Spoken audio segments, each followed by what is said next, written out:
Bonjour à tous, bienvenue, merci de suivre ce webinaire. Territoire à spécificité, un webinaire inspirationnel, voilà, avec trois acteurs des territoires ruraux cet après-midi.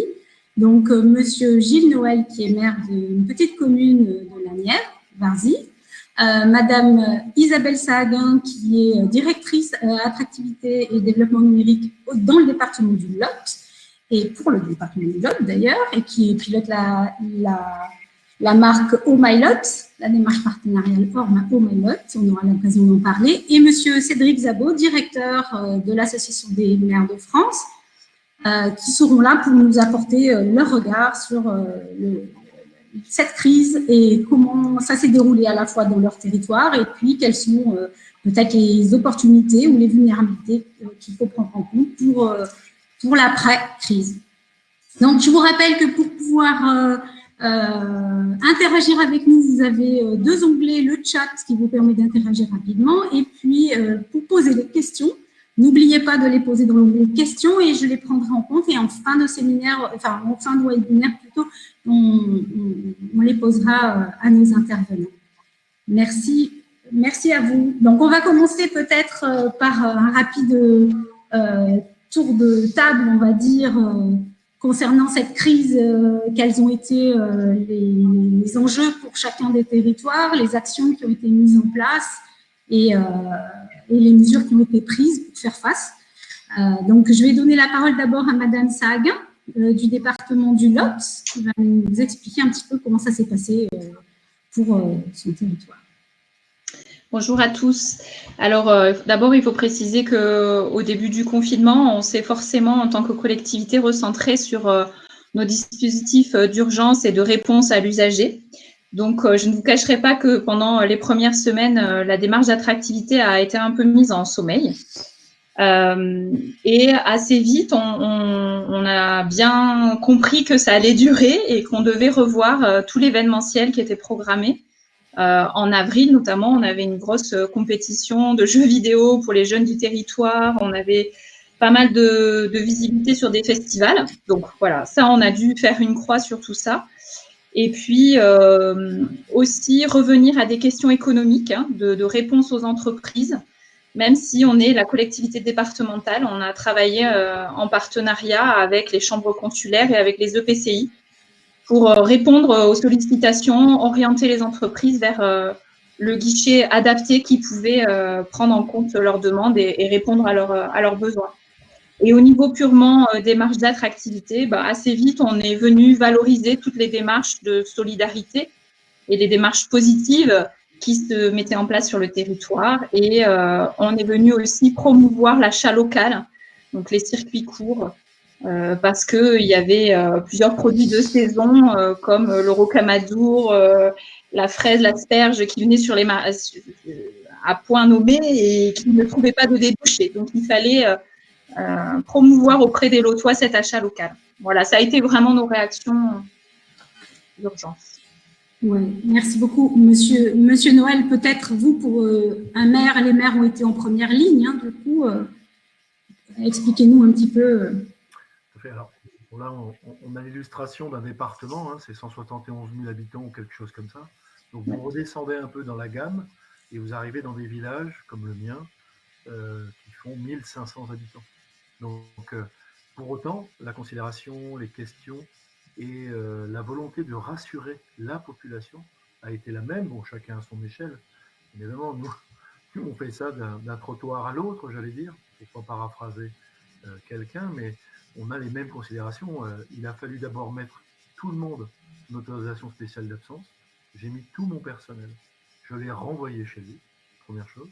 On a uniquement organisé les problématiques liées à la sécurité, la propreté dans le village. J'avais déjà pris quelques mesures juste avant, ou tout du moins dès le lendemain, donc une réactivité pour faire en sorte que les gens qui étaient perdus, faut quand même le savoir, on ne comprenait pas vraiment tout ce qui se passait, on se posait même des questions, pourquoi un bar est fermé et pourquoi à la boucherie je peux aller, bon, hein, des choses toutes bêtes comme ça. Et puis après, ces questionnements qui sont quelle réponse graduelle on apporte Et le maître mot pour nous, ça a été de communiquer, de dire aux gens ce qui se passe. Donc là, on a utilisé le papier. On a utilisé aussi un dispositif, alors dès fin mai, le 25, je crois, le premier message, c'était un dispositif que l'Association des maires ruraux de France prône, qui s'appelle Panneau Pocket.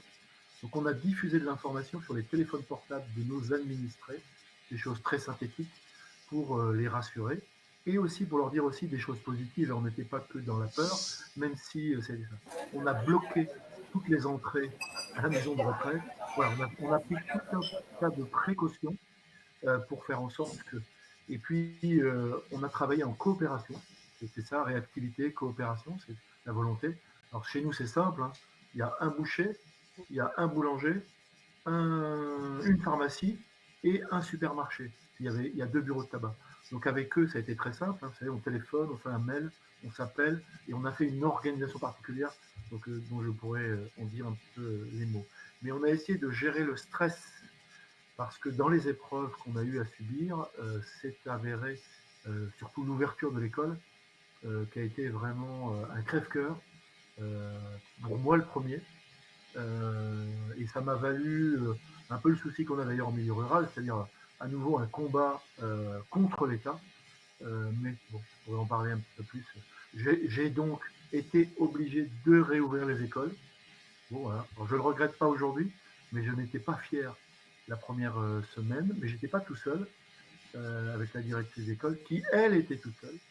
On a géré avec mes collègues et on s'est organisé, mais on ne peut que constater et déplorer l'absence de vie sociale, la fin des rencontres associatives, le non-démarrage de ce que nous on appelle l'été culturel. Voilà, ça Oui. et puis des gens désemparés. Oui, un vrai trauma à la fois pour la population et puis pour aussi tout ce qui se mettait en place au sein des collectivités. Un temps festif, hein, souvent le printemps, voilà, c'est le temps des festivités aussi. Et pour vous, Monsieur Zabot, qu'est-ce que vous avez retiré de cette crise? Comment on réagit, puisque vous êtes directeur, je le rappelle, de l'Association des maires ruraux de France, donc vous pouvez parler un peu plus généralement, on va dire, de ce qui s'est passé ailleurs. Il s'est passé un truc formidable, c'est que alors certains essayent de ringardiser la commune, on s'est aperçu que si on l'enlevait, il n'y avait plus rien. Et ce que vient de décrire Gilles Noël, on l'a capté très très vite, c'est-à-dire comment est-ce qu'on fait, comment est-ce qu'on assure la continuité de la proximité. C'est vraiment cette notion-là, enfin ce binôme. Quand d'autres ont décidé de s'en aller par stratégie ou par adaptation à une situation difficile, les maires, les élus et plus largement les personnels communaux, même si évidemment il y avait aussi ce rôle-là d'employeur qui faisait que les maires étaient aussi contraints de gérer aussi leur personnel. En tout cas, c'est qu'ils ont toujours été là en face et notamment aux côtés des personnes les plus fragiles.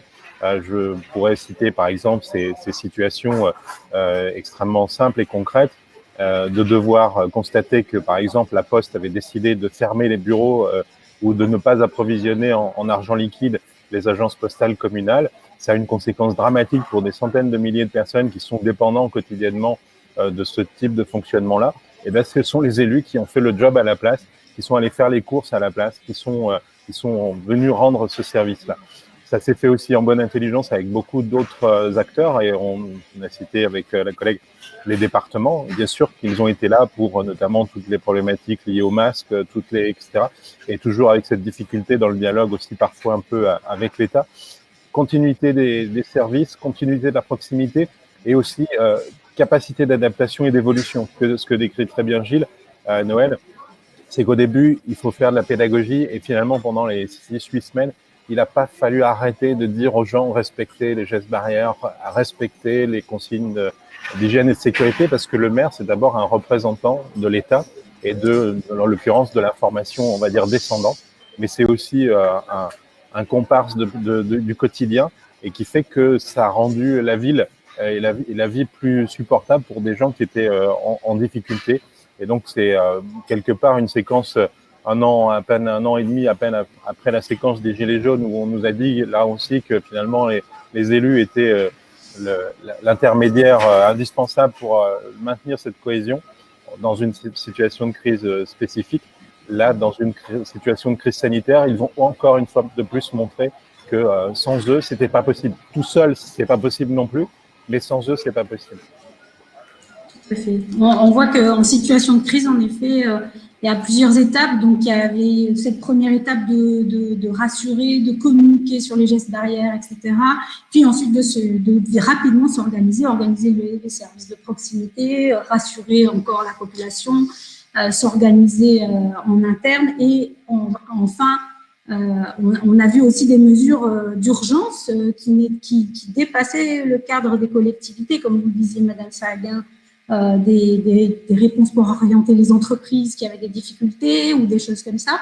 Donc, je sais que il y a eu aussi beaucoup d'organisations, de circuits courts, beaucoup de solidarité se sont mises en place. Je pense que le confinement aussi a rappelé aux gens que on avait besoin de s'alimenter, que quand on ne pouvait pas se déplacer comme on voulait ou quand les chaînes de production de distribution et logistique étaient perturbées, on était très dépendant.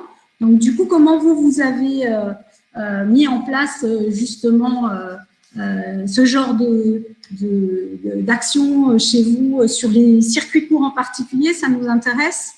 Et comment vous avez pu, par exemple, faire face à la fermeture des marchés. Monsieur Noël, vous m'aviez dit que vous aviez dû fermer le marché. Donc après, comment vous avez fait? Alors, je vous disais tout à l'heure, il fallait rassurer les personnes et la première chose, notamment, c'était autour de la nourriture. Moi, j'avais très vite compris, du moins c'était le pari que j'avais fait, il fallait limiter les espaces collectifs où les gens pouvaient se rencontrer. Alors, bien sûr, ils allaient dans les magasins, mais on avait déjà organisé à la pharmacie, on avait mis un chapiteau dehors pour qu'elle puisse ne plus avoir à faire rentrer les gens dans son magasin, mais de les servir à la porte. On a fait des choses comme ça. Et puis le marché, pour nous, c'est un temps important le jeudi matin dans nos villages. Nous, on est un pôle de vie de 1500 habitants, mais on a 11-12 communes autour qui viennent chez nous. Alors que ce soit pour les actions culturelles, que ce soit pour la gendarmerie, les services publics, la poste ou autre, mais ils viennent aussi parce qu'il y a un marché. Et ce marché-là, moi, j'avais souhaité le fermer. Alors, je n'ai pas eu que des félicitations par rapport à ça, mais je ne souhaitais pas concentrer dans un endroit supplémentaire en ville les personnes. Donc, du coup, j'ai joué l'homme de l'interdit. Et puis, dans la semaine d'après, l'État nous a de toute façon interdit de remettre en place les marchés. Et en même temps, moi, je ne souhaitais pas uniquement priver les gens de pouvoir se nourrir, de pouvoir même se rencontrer. Donc, du coup, on a organisé un double système avec ces commerçants dont je vous parlais tout à l'heure, hein, le boucher, le boulanger, la supérette, c'est 900 mètres carrés, hein, la pharmacie et une productrice locale. On a organisé un dispositif de livraison à domicile, et pour tout le monde, pas que pour les personnes âgées, pour tout le monde. Ça, c'est l'espace social. Vous voyez, la solidarité dans les villages, elle fonctionne aussi comme ça. Donc, un centre social qui a organisé tous les vendredis et tous les mardis de la distribution à partir de commandes qui étaient préétablies. Et en parallèle de ça, on avait, nous, déjà engagé un travail pour rapprocher ces producteurs locaux à une vingtaine de kilomètres à la ronde, et puis ces lieux où on mange. Dans mon village, il y a 635 jeunes qui vont à l'école tous les jours. Il y a une maison de retraite. Donc, vous voyez, il y a quelques repas qui sont servis tous les jours, le matin, le midi et le soir.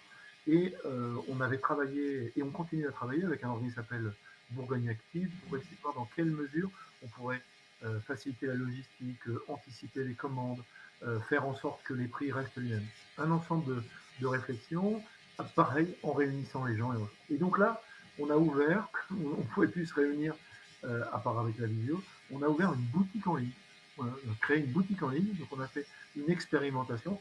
Alors chez nous, hein, c'est des fromages de chèvre, c'est du pain bio, c'est des poulets, enfin, voilà, bon, des choses qu'on trouve un peu partout, mais qui nous ont permis de voir avec un paiement en ligne, dans ces gestes barrières, il ne fallait pas de manipulation et autres, donc avec un paiement en ligne, donc on a expérimenté ça, et j'ai fait partie des gens qui livraient, avec ma femme, des collègues et quelques bénévoles. On s'est organisé pour faire les livraisons, réceptionner, faire les colis, puisqu'on avait différents producteurs, aller chez un producteur, organiser la venue chez l'autre.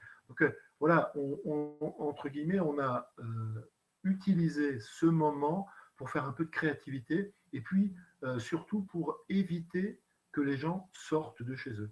Alors, on n'y a pas vraiment bien réussi, je dois vous dire, puisque alors, on a eu des clients, ce n'est pas le problème, hein, mais on s'était dit, les personnes âgées, comme ça, ils sont garantis de ne pas sortir chez eux.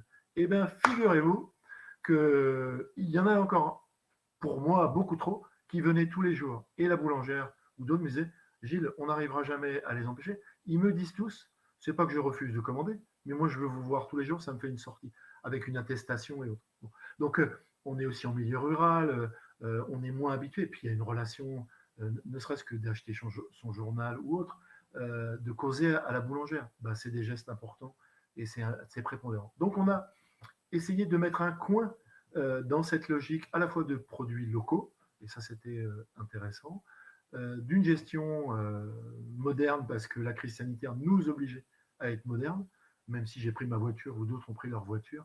Bon, il n'y a pas eu de sacrifice par rapport à ça. Mais bon, c'est cette volonté d'apporter des services.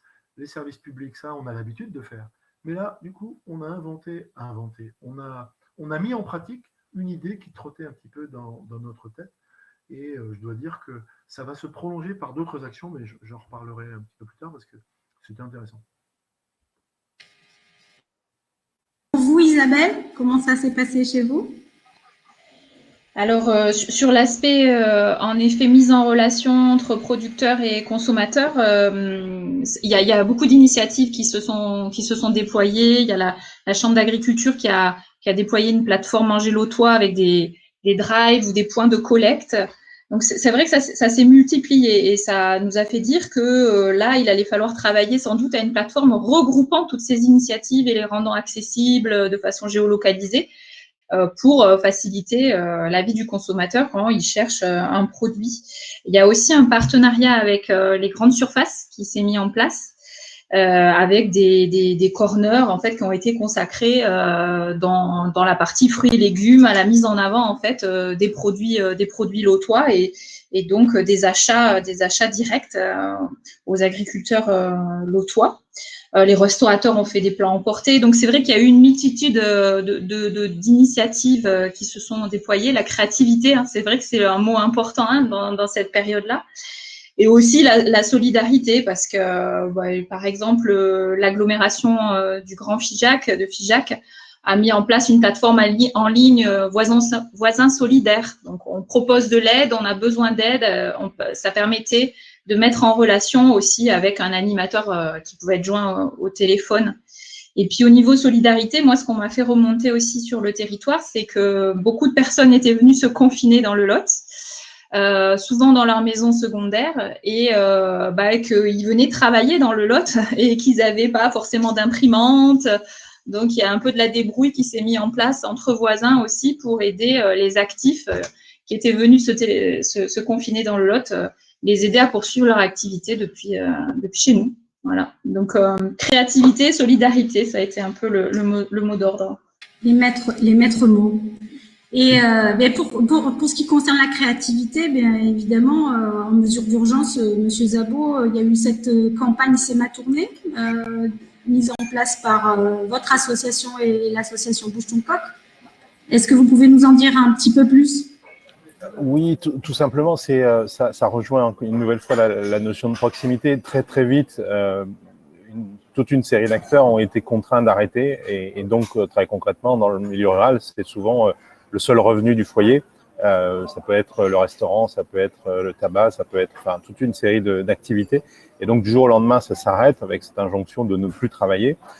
Et donc derrière, les conséquences, sachant que ce sont des activités qui ne sont pas toujours extrêmement rémunératrices.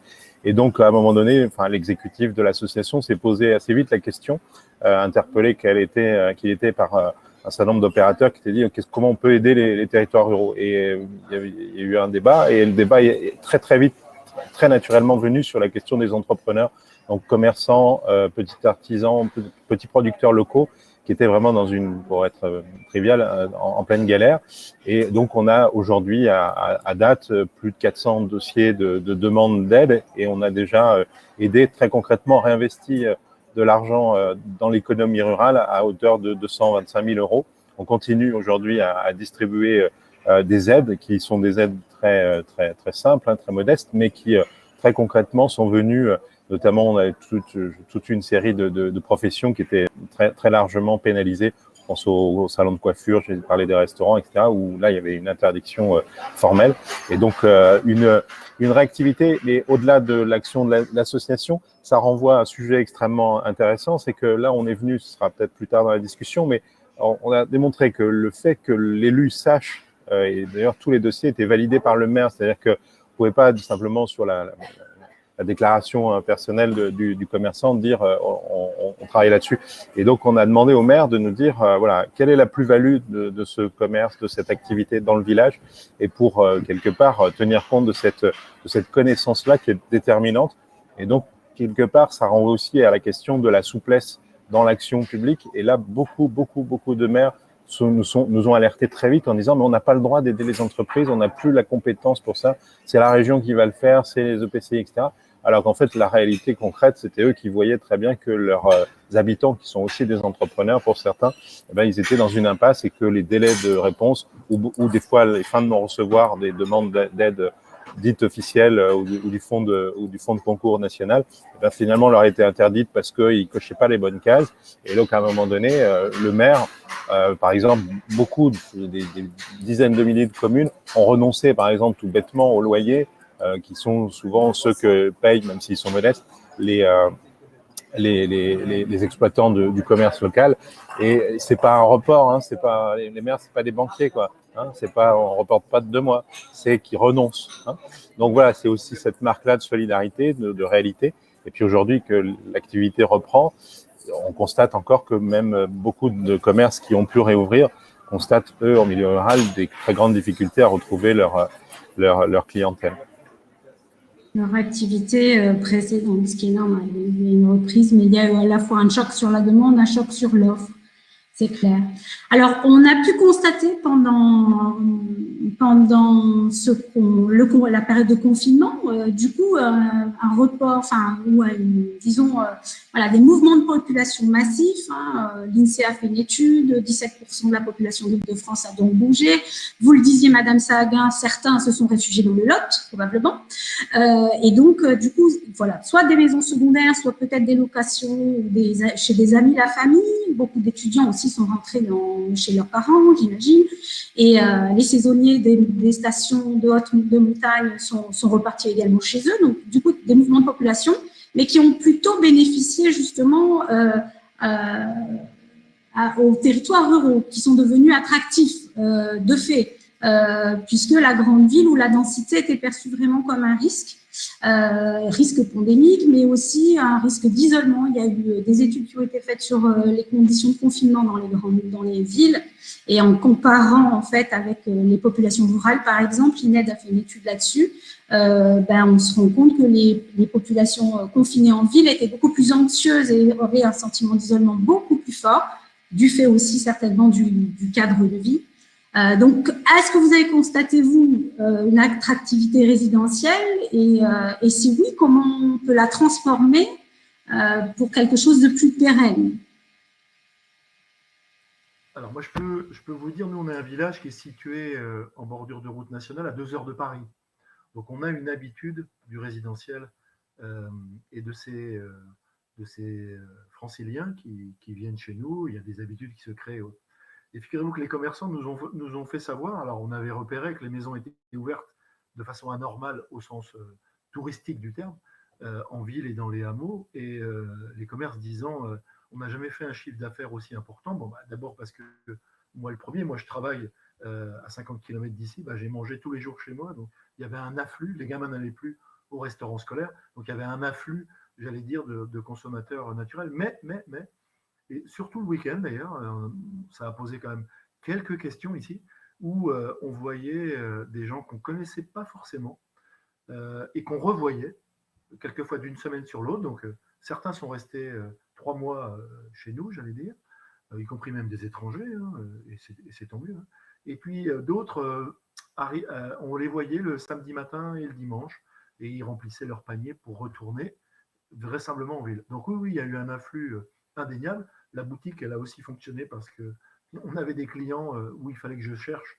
D'ailleurs, qu'est-ce que c'était que cette maison? Je n'étais pas très sûr de moi. Donc, vous voyez, même pourtant, je suis supposé connaître tout le monde, il y a des fois, je suis fait piéger, entre guillemets, par rapport à ça. Oui, il y a un afflux. Qui a posé question, puisque moi, je me suis attardé dans la période du 15, 25, 30 mai. Hein, ça a posé des questions ici. Hein.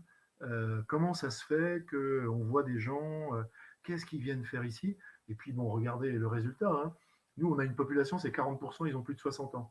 On pourrait penser que la mort les rapproche et des crises sanitaires les impactent particulièrement. Figurez-vous qu'on n'a pas eu plus de morts, entre guillemets, et je ne plaisante pas d'ailleurs, on n'a pas eu plus de morts que d'habitude, même si je vous ai dit, on avait bloqué la maison de retraite. Alors qu'en ville, on sait, population plus jeune, les statistiques montrent que le coronavirus a frappé beaucoup plus en ville qu'en campagne. Donc un afflux, oui, indéniable, indéniable. Donc on espère du coup qu'ils pourront en tirer bénéfice.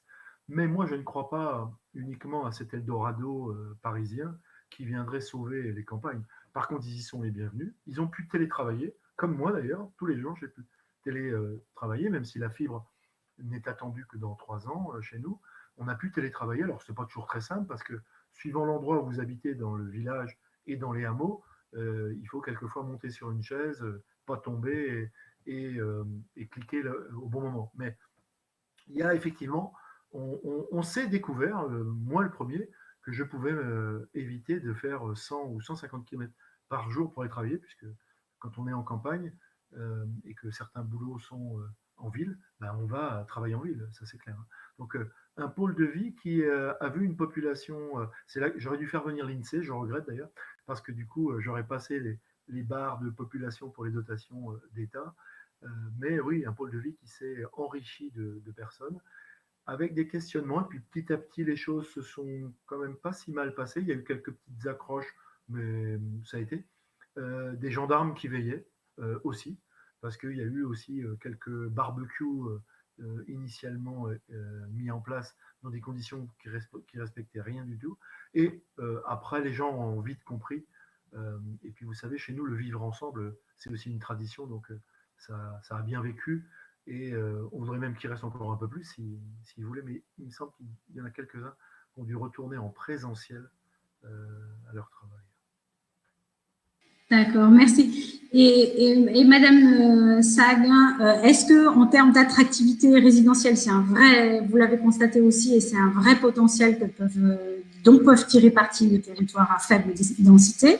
Et sur le plan également économique, est-ce que vous pensez que c'est un facteur de dynamisation des économies locales? Donc oui, en effet, il y a eu beaucoup de confinés dans le Lot. Comme vous disiez, il y a beaucoup de jeunes qui font des études en dehors du département, donc qui sont revenus dans leur famille, mais aussi beaucoup de familles d'actifs. Donc est-ce qu'on va transformer l'essai? Est-ce qu'ils vont rester? Ce qu'on a fait, c'est qu'on a fait faire une enquête sur les recherches sur Google qui étaient faites associant le nom du département à vivre A plus Lot, se loger plus Lot. Et c'est vrai qu'on a constaté sur ces 2-3 mois une hausse de 15%. Donc, ce n'est pas non plus la révolution, mais en tout cas, on a senti qu'il y avait un frémissement.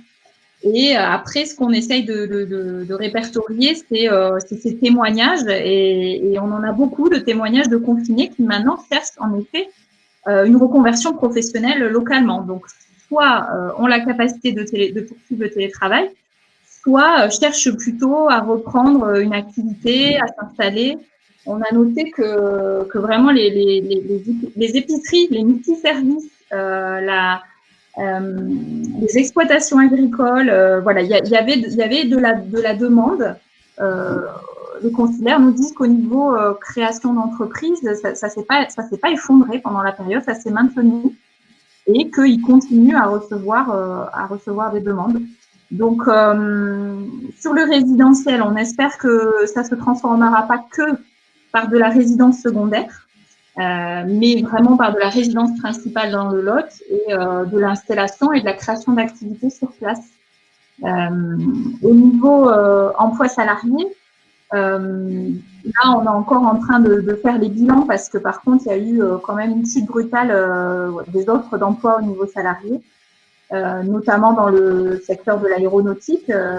Donc, on est encore en train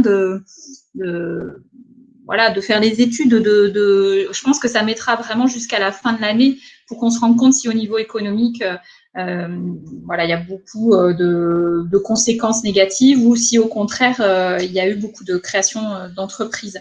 Mais oui, on sent qu'il y a une fenêtre d'opportunité pour les territoires ruraux qui s'est ouverte.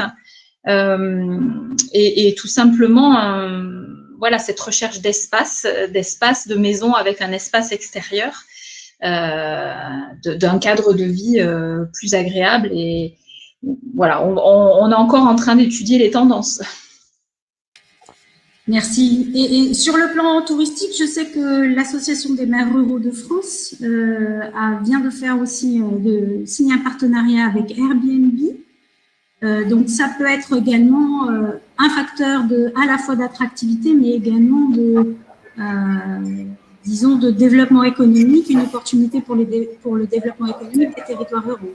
Puisqu'apparemment, les nouvelles attentes à la fois des consommateurs, on va dire des citoyens, des touristes qui ont envie d'un autre tourisme, de slow tourisme, de démarches plus, disons, plus différentes, on va dire, alternatives. Est-ce que vous pensez que, du coup, ce type de partenariat peut être une opportunité? Ils le sont de fait, mais ce type de partenariat, ils sont liés au fait que le comportement des habitants ruraux change. C'est-à-dire qu'aujourd'hui, si Airbnb ou d'autres plateformes s'intéressent au monde rural, c'est pas juste pour nos beaux yeux, c'est juste qu'il y a il y a des habitants du monde rural qui changent leurs pratiques et qui se disent finalement, mon bien, il a une valeur marchande. Et mon territoire, ça c'est le rôle des collectivités, il a aussi une valeur économique dans les interdépendances, puisqu'on est sur le sujet des territoires à spécificité. Les territoires urbains sont des territoires à spécificité autant que nous. Simplement, aujourd'hui, on les regarde un peu différemment, comme s'ils avaient une espèce de prédominance. Là, ce qui est intéressant, si on élargit un petit peu le sujet, premièrement, c'est que ce qu'on a constaté sur ces migrations temporaires, il n'y a rien de nouveau sous le soleil. Ça fait quand même quelques années que le monde rural est attractif sur une bonne partie. Je pense à la façade ouest, par exemple. C'est même pas nouveau qu'il y ait une population qui, par exemple, aujourd'hui, quand un salarié trouve une activité dans une des 5-6 grandes métropoles françaises, il va habiter un petit peu à l'écart parce qu'il n'est pas fou, il sait que la qualité de vie, elle peut être potentiellement meilleure et qu'il a cette capacité aussi à le faire. Donc, c'est une modalité d'autres formes d'attractivité du monde rural. C'est ce sur quoi les maires ruraux se questionnent et s'interrogent. Par exemple, on parlait de la question de la maison secondaire. Là, une des interrogations, c'est peut-être que cette crise-là qui précède celle qu'on commence là juste à vivre, là, celle sur le climat, là, on voit arriver là, les grosses chaleurs, les gens vont continuer à vouloir sortir des villes. Et cette question-là, elle est, est-ce que la maison secondaire devient peut-être pas si secondaire que ça? Et de se dire que si on a la chance, alors pour le coup c'est une minorité des actifs français qui ont ce privilège-là, de pouvoir se dire on va aller finalement partager son temps d'activité entre 2-3 jours, si notre métier le permet, dans cette fameuse maison familiale, et puis de l'autre côté revenir à Paris, à Toulouse, à Bordeaux, à Nantes ou ailleurs, pour dire on va faire les interactions nécessaires. Donc ça c'est une vraie belle question, et c'est une question d'avenir, de la même manière que beaucoup. On le sait, c'est pas nouveau que les Parisiens, toujours le forum France Vie Mobile, tous les 24 mois, sort une étude et le pourcentage de franciliens qui veulent quitter l'Île-de-France. Alors, ça ne doit pas trop forcément être des gens de Seine-et-Marne, mais plutôt du Val-d'Oise ou de Paris. Et se disent, voilà, est-ce que je peux pas aller tenter ma chance? Et donc, tout l'enjeu, et c'est à ça qu'aujourd'hui, y compris d'ailleurs le hasard du calendrier, fait qu'on débute un mandat de 6 ans pour donc ces 35 000 maires réélus ou qui vont bientôt l'être, et de se poser la question de comment est-ce qu'on configure, comment est-ce qu'on prépare ces territoires à être beaucoup plus finalement hospitaliers au sens notamment en termes de l'habitat. Hein, ça, c'est un vrai enjeu que les maires ruraux portent aussi, sur la question de la qualité des services. Les maires rendent des services, mais ils ne peuvent pas rendre tous les services. Il faut aussi qu'on convainque des opérateurs. Un des enjeux là auxquels Gilles faisait allusion, la question du très haut débit et de la téléphonie. Qu'est-ce que c'est que ce pays arriéré par rapport à d'autres pays européens, par rapport y compris à des pays qu'on regardait il y a encore 10 ou 20 ans comme des pays en développement, où on est moins bien lotis en 4G, on est moins bien lotis en haut débit. Donc ça, toute cette transition-là, il faut l'accélérer. Et vous verrez que cette question qui est posée aujourd'hui dans des circonstances, on va dire, dramatiques, et qui montre que le monde rural est une partie de la solution, là, vous verrez que ce phénomène-là va s'amplifier. Et je pense que la question qu'on se pose aujourd'hui sur est-ce que là, dans une future crise sanitaire comme celle qu'on vient de vivre, on va de nouveau voir des Lyonnais, des Marseillais, des Bordelais, etc., se tourner vers les territoires de proximité, c'est une chose intéressante. Mais la question que se posent les maires ruraux, c'est de se dire à 1 an, 2 ans, 5 ans, 10 ans, est-ce que nos territoires qui sont aujourd'hui dans la Nièvre ou ailleurs, par exemple avec beaucoup de logements vacants, comment est-ce qu'on les transforme, comment est-ce qu'on les rénove, comment est-ce qu'on participe à la transition et la rénovation des bâtiments et la transition énergétique des bâtiments. On contribue aussi à la lutte contre l'artificialisation et vous verrez qu'on pourra tenir ce double enjeu d'être à la fois des territoires attractifs, de qualité de vie maintenue, optimisés et avec des respects et un engagement dans la transition qui ne sont pas plus à démontrer à la campagne qu'à la ville. Merci beaucoup. Oui, c'est vrai que ça nous amène aux vulnérabilités, mais vous vouliez peut-être rajouter quelque chose, Isabelle? Oui, ce qu'on a pu constater, en fait, c'est que on a un réseau de référents accueil. Donc, on a constitué un réseau avec les intercos, les consulaires, donc les agents du département, qui est en capacité de répondre à toutes les questions que peuvent se poser les personnes intéressées par une installation dans le Lot. Et on sait qu'un changement de vie, ça met longtemps, en fait. Ça met longtemps à mûrir, à se concrétiser. Et il y a beaucoup de questions à régler. Les questions sont souvent l'emploi, le logement, en effet, etc. Et là, ce qu'on a pu constater, c'est qu'il y avait peut-être une échelle des risques qui s'était renversée. C'est que jusqu'à présent, les couples voulaient que tous les deux aient une opportunité professionnelle avant de passer le pas. On sent que maintenant, ils sont prêts à passer le pas plus vite, en fait, en ayant moins d'assurance sur tous les niveaux. Voilà. On a vraiment des familles qui se sont installées, donc d'ailleurs, il va falloir qu'on suive ça, mais sans opportunité professionnelle pour l'instant, donc qui s'installent et qui cherchent une fois sur place. Donc il y a peut-être un renversement où on se dit, voilà, la vie est plus facile à vivre. Et on se rend compte que, en effet, l'emploi salarié, il y en a aussi dans les zones rurales, l'emploi industriel, parce que souvent, on n'assimile pas les zones rurales à de l'emploi industriel. Et en fait, le Lot, dans l'image du Lot qu'on peut avoir, on a l'image touristique, l'image carte postale, et pourtant, on a à la fois des grands groupes industriels et un gros tissu de PME. Et en fait, ce qu'on essaie de faire depuis déjà 1 an et demi, 2 ans, c'est faire connaître toutes ces opportunités professionnelles. L'emploi, il n'est pas que dans les villes.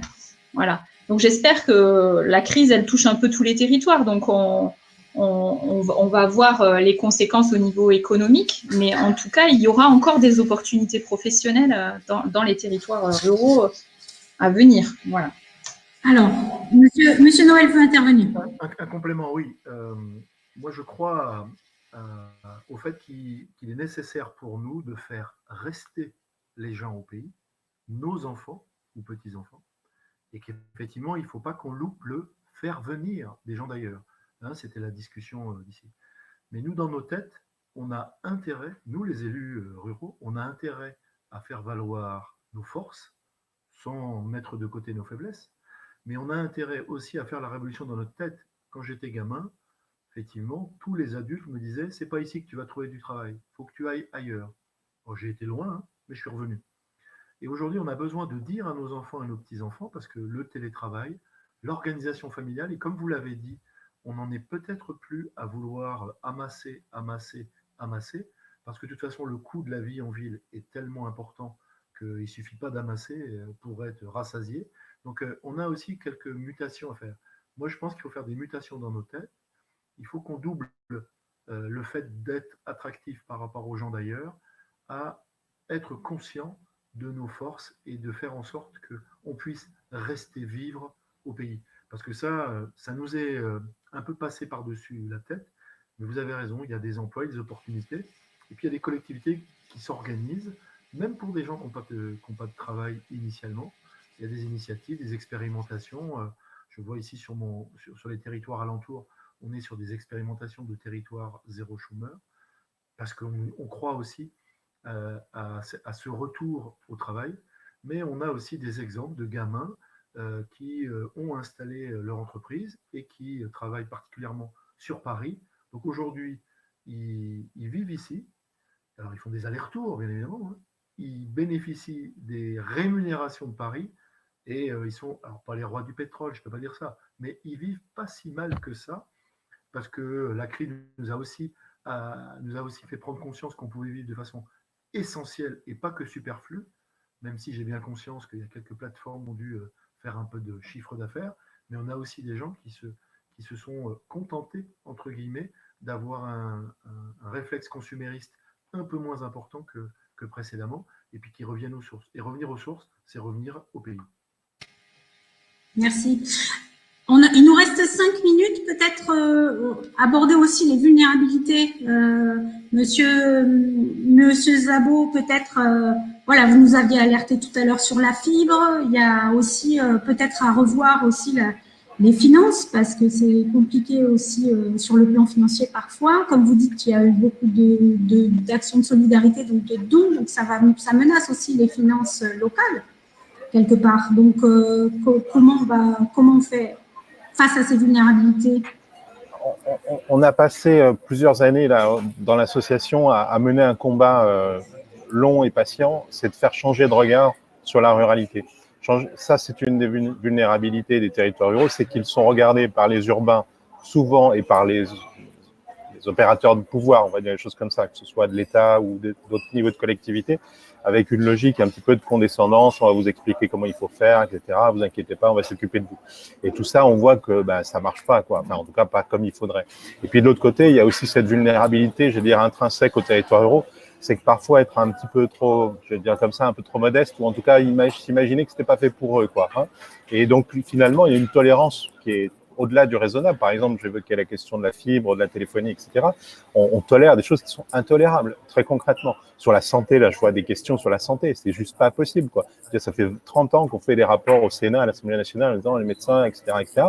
On ne fait rien. Donc là, il y a des vulnérabilités qui sont dans les têtes d'un certain nombre de mécanismes, de décisions, qui effectivement se traduisent soit par la question de la décision. On sort, là, j'étais en rendez-vous aujourd'hui au Sénat, on voit réapparaître la question de la subsidiarité. Enfin, hein, après nous avoir pendant 10 ans nous expliqué que c'était à la capitale régionale que tout allait se décider et que ça allait être formidable pour n'importe quel territoire de Haute-Garonne si tout ça était décidé à Toulouse ou dans l'Ariège. Bon, tout ça, on en revient collectivement. Et donc ça, c'est une des vulnérabilités les plus fortes en termes d'organisation. Le pendant, c'est effectivement la question financière. Je n'ai pas le temps d'expliquer tous ces sujets-là, mais beaucoup d'experts dans la salle qui nous écoutent et qui savent très bien ce que c'est que la différence entre un rural et un urbain dans les mécanismes de dotation, dans les mécanismes d'accessibilité aux outils. Hein, on assaille les maires d'appel à projet, mais vous répondez comment à un appel à projet quand vous n'avez pas de service, hein? Quand une grande ville ou une métropole, eux, ils ont plein de choses. Donc, on voit bien qu'il y a des disparités. Donc, il faut continuer à travailler sur cette prise de conscience. Ce qui nous aide, c'est finalement l'interdépendance entre les territoires, qui fait qu'aujourd'hui, la difficulté, la vulnérabilité, par exemple, des grandes villes en termes d'alimentation, les oblige aujourd'hui à regarder leurs territoires voisins, non plus de manière condescendante, mais en disant, bon, les gars, maintenant, il faut qu'on se mette autour de la table parce que si on n'arrive pas à coopérer ensemble, c'est nous qui sommes vulnérables. Et on le voit avec la crise climatique, la pollution, etc. Donc, tout ça, c'est un peu cet enjeu-là, comment est-ce qu'on transforme un petit peu ces vulnérabilités? Finalement, c'est une mécanique assez classique chez les méros. Comment est-ce qu'on fait d'une difficulté une opportunité? On n'a plus l'école ferme, qu'est-ce qu'on en fait d'autre? Quel est le projet qui émerge? Il y a des gens qui partent, mais comment est-ce qu'on essaie d'en attirer d'autres? Voilà un petit peu de ces mécaniques-là. Donc, on est résolument optimiste parce qu'il y a à la fois des élus qui ont de l'audace et de l'ambition. S'ils le font malgré les circonstances, on n'a aussi pas besoin de dépeindre le contexte de l'action de l'élu. On n'a toujours pas de statut de l'élu dans cette République qui n'arrête pas de se goberger de mots toujours plus laudateurs vis-à-vis des élus locaux, mais qui n'est pas capable de leur faire confiance pour leur dire maintenant, allez-y, on vous donne les moyens, vous nous expliquez que là, c'est comme ça qu'il faut faire. Ben, comment on le fait? Je vois la question sur les services publics. Pourquoi aller demander à une maison de France Service qui est pour 35 communes, alors que vous avez 35 mairies qui peuvent monter en capacité dans la délivrance, par exemple, de l'offre de services publics. Donc, tous ces enjeux-là, on voit bien qu'ils sont en train de se redéfinir. Et encore une fois, de ces vulnérabilités qui sont objectives. Hein, je vois aussi, évidemment, il y a des disparités. La façade ouest est moins vulnérable que les Ardennes, mais c'est pas pour ça qu'il se passe rien dans les Ardennes. Et je peux vous garantir que, soit dans les Ardennes ou dans des territoires qui sont connus pour les fragilités, les élus sont là et ils sont bien là et notamment ils font le match et on est plutôt optimiste, même s'il y a évidemment des motifs d'alerte qu'on continue à surveiller. Oui, d'ailleurs, il y a une question, alors on va peut-être passer aux questions un petit peu du public qui est très intéressé par vos interventions. Par exemple, justement sur cette thématique, Fabrice Dallongeville nous dit, on se rend compte que la commune, le département et l'État ont agi plus vite. Mais est-ce que les intercommunalités ont agi, oui ou non, et si elles n'ont pas agi, pourquoi ? Alors moi, je peux répondre un peu pour ma paroisse, si je puis dire, en m'excusant du fait que le son ne semble pas être aussi Désolée. que prévu. Bon, m'excusant par ça. Oui, l'intercommunalité, c'est simple. Hein. Elle a agi dans l'acte économique. On disait tout à l'heure, moi, département, je n'ai pas la compétence économique. Hein. Vous savez, la loi NOTRe est passée par là.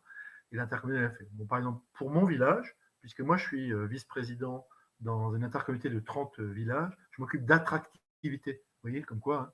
Donc, c'est l'économie, c'est le haut débit, c'est le tourisme, c'est des choses comme ça.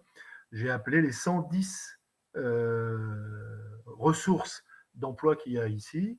Et on a, avec le chef-lieu d'arrondissement, calé une double équipe technique qui a appelé les 650 autres. Oui, parce qu'il y a quelques emplois quand même ici. Hein. On l'a dit tout à l'heure. Hein. Mais il y a quelques entités juridiques, artisans, professions libérales, commerçants, industriels. Pour même vous dire, on a même quelques pépites que la Banque de France souligne sur ce territoire, mais pas suffisamment en nombre. On n'arrive pas à nourrir tout le monde. Donc les intercommunalités, elles ont fait ça. Elles ont fait aussi un autre rôle, puisque là, on a parlé surtout du début de la crise, mais il n'y a pas longtemps, la question des masques s'est posée. Et chez nous, il y a 2 interlocuteurs, peut-être même 3, sur lesquels on a pu s'appuyer, parce que c'est un peu compliqué. Hein. Le conseil départemental de la Nièvre, lui, a mis en place une plateforme solidaire et ils ont livré genre 4000 mètres de tissu et 14 000 mètres d'élastique à toutes les communes qui étaient volontaires. Donc l'intercommunalité, elle a négocié avec la région l'octroi de quelques milliers de masques qu'elle a redonné 2 par habitant à ces collectivités. Donc, vous voyez, chacun a agi dans sa sphère de compétences et avec des complémentarités qui nous ont bien facilité les choses. La région a joué aussi son rôle. Hein. Par exemple, chez nous, il y a un plan de relance qui s'est fait. On est plusieurs intercommunalités à s'être groupées dans le cadre d'un pays, le pays Nivernais-Morvan, sous l'égide de soutien de la région et d'une première, moi j'ai l'impression, c'est-à-dire que la région qui a la compétence économique, c'est la seule qui peut donner de l'argent aux entreprises.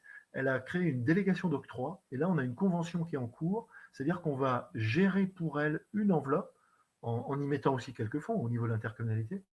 Mais c'est nous qui allons gérer en direct, en partant du principe qu'on connaissait mieux ceux qui en avaient besoin, en complémentarité des autres aides que l'État et la région ont bien sûr distribuées. Donc honnêtement, on a trouvé, nous, le département, la région et des politiques.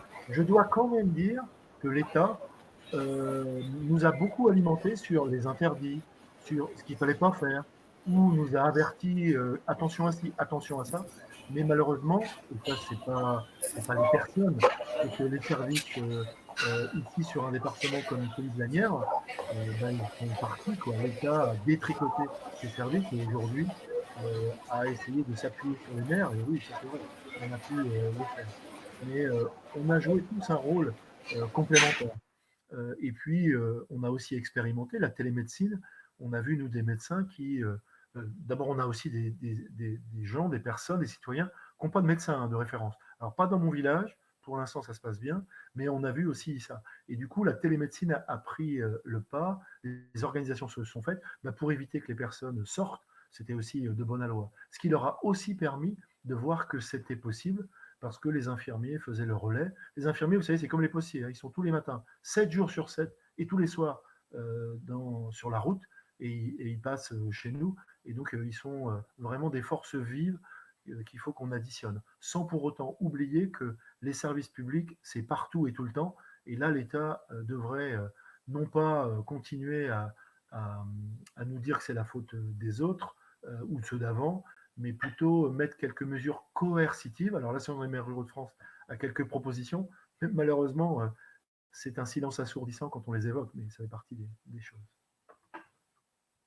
Sur les questions, désolée Isabelle, vous vouliez réagir par rapport à ça. Vous vouliez réagir peut-être aussi sur tout ce qui est complémentarité entre les échelles territoriales. C'est vrai qu'on l'avait abordé. Je vous laisse 2 minutes pour qu'on puisse ensuite passer. En gros aussi, si vous pouvez répondre dans un second temps. Par exemple, beaucoup de questions, Annie, Cham demande, mais quelles sont les initiatives qui vont perdurer, quelles sont les stratégies qui vont perdurer par-delà la crise, selon vous? Alors, peut-être sur l'aspect gouvernance, au niveau de notre démarche d'attractivité, le département en est l'animateur, mais elle regroupe toutes les intercommunalités du territoire, l'État aussi, les chambres consulaires, l'agence de développement touristique, et on a eu cette habitude en fait de travailler ensemble depuis 1 an et demi sur cette programmation d'action. Et pendant le président du département aussi a initié un conseil des territoires. Donc voilà, il se retrouve avec les présidents des exécutifs des EPCI. Et c'est vrai que pendant la crise, on a compris qu'il fallait qu'on travaille ensemble pour réunir les moyens déjà qu'on pouvait mettre sur la table pour des fonds d'aide et aussi pour l'opération masque. En effet, ça a été fait au niveau départemental avec un financement partagé, un dispatchage au niveau de chaque intercommunalité qui a après arrosé son territoire. Donc, on a vraiment travaillé main dans la main sur ces aspects-là. Pour la médecine, il y a des enjeux lourds pour le maillage et la démographie médicale. Ce qu'on essaye de faire, nous, c'est de créer des liens avec toutes les promotions d'internes qui viennent en stage tous les 6 mois dans le département. Et là, par exemple, ce week-end, on a une ancienne promo qui revient, qui se rassemble dans un gîte dans le département, qui invite la nouvelle promotion. Donc, en fait, ils sont aussi demandeurs d'animation qui les rassemble, qui crée un collectif. Et quand on arrive à créer ça et une vraie relation avec le tuteur de stage, voilà, on voit qu'il y a des installations qui fonctionnent et qui se concrétisent.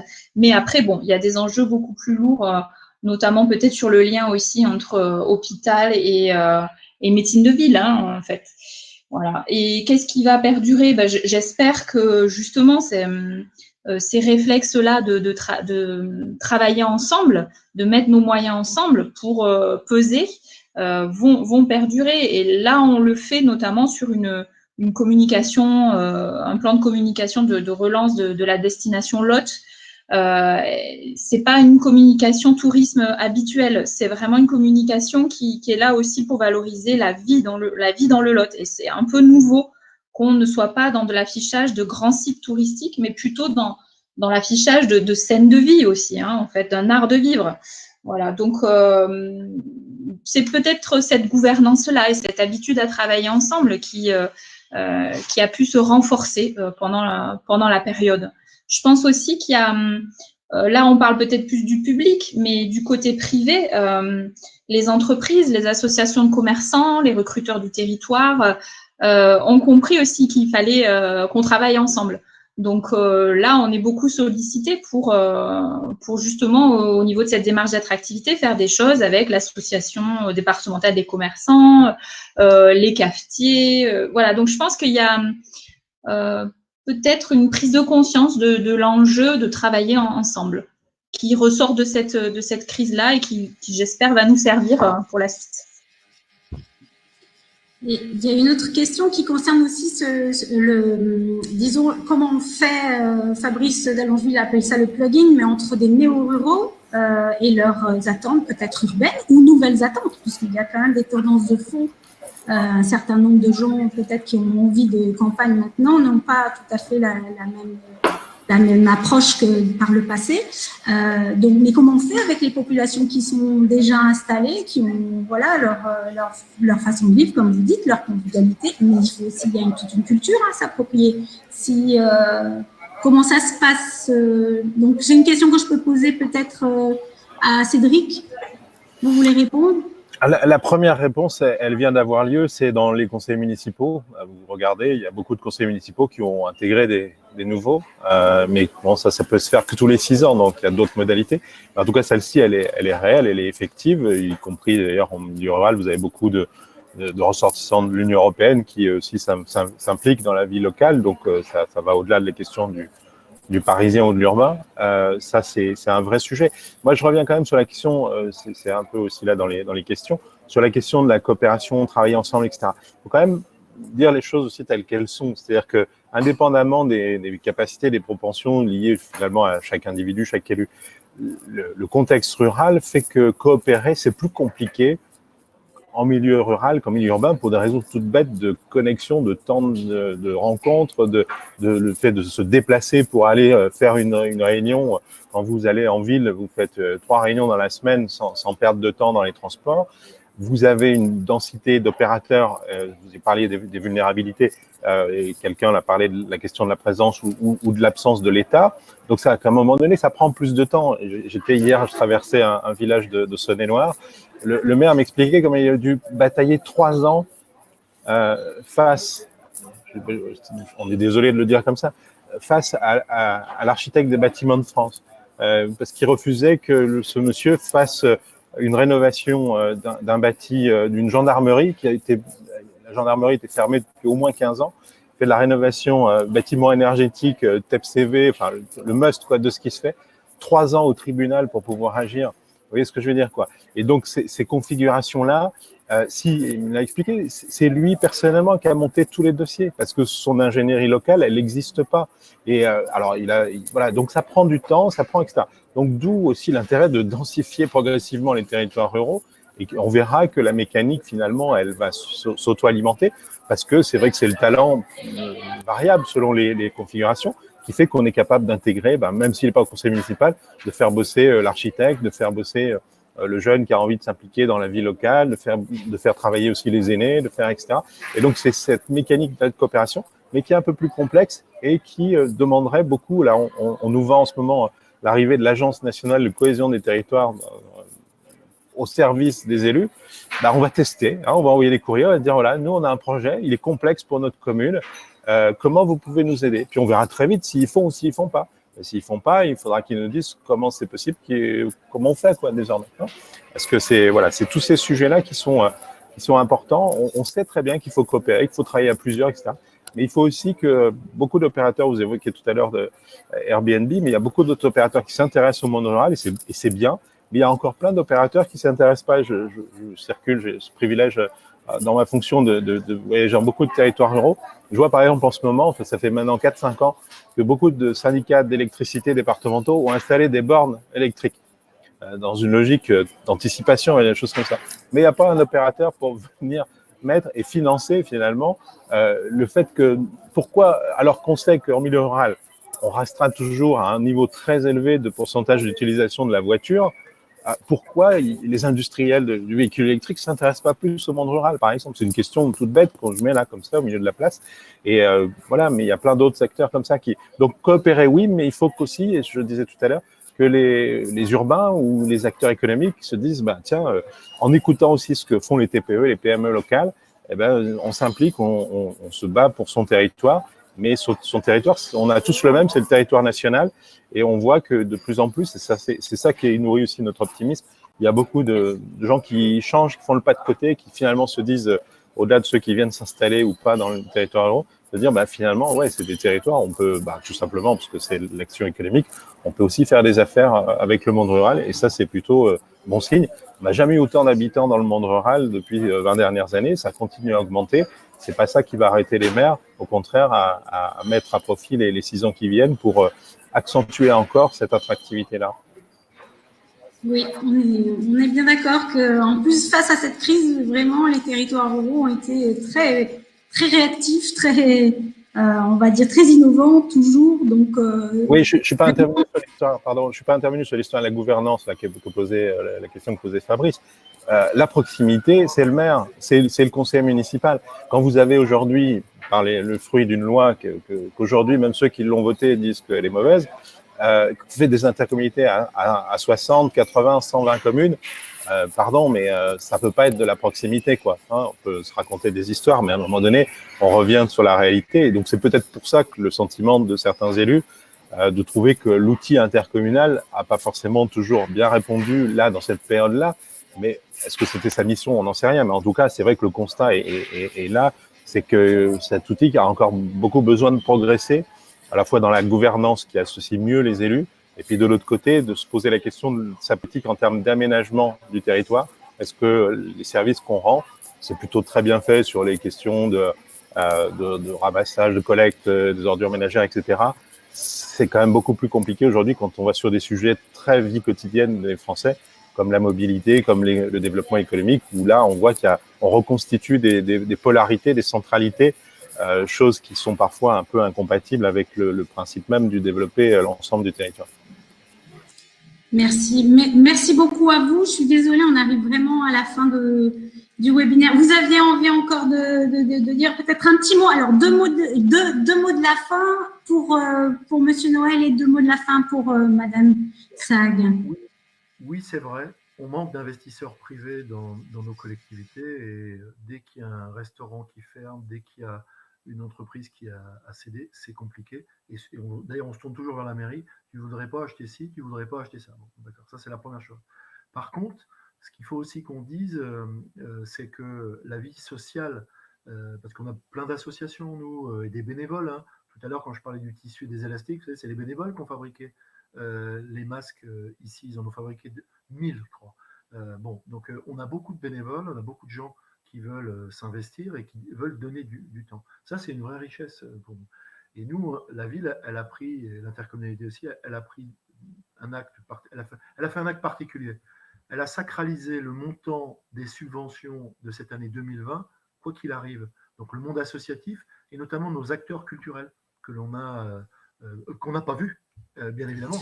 Alors que ce soit le ou dans le festival d'été, dans les festivals d'été, on a dit on garde ces sous-là et on les distribue quand c'est possible. Et l'année prochaine, on fait mieux, on fait plus la fête. C'est ça aussi la vie en milieu rural. Merci. Isabelle, vous souhaitiez dire le mot de la fin? Sur l'intégration des néo-lotois, en fait, on s'est rendu compte que dans notre démarche, c'était souvent les néo-lotois qui voulaient témoigner de leur vie et qui voulaient justement partager avec les cibles qu'on essaye d'aller chercher pourquoi ils avaient fait ce choix-là et ce qu'ils avaient trouvé en arrivant. Mais il est vrai qu'il y a un enjeu d'intégration. Voilà, donc nous, on a pas mal de lotois qui se sont inscrits dans un réseau d'ambassadeurs qui ont envie d'être plus sur cette espèce de tutorat, de parrainage du nouvel arrivant dans le département. Donc, on va essayer de déployer ça.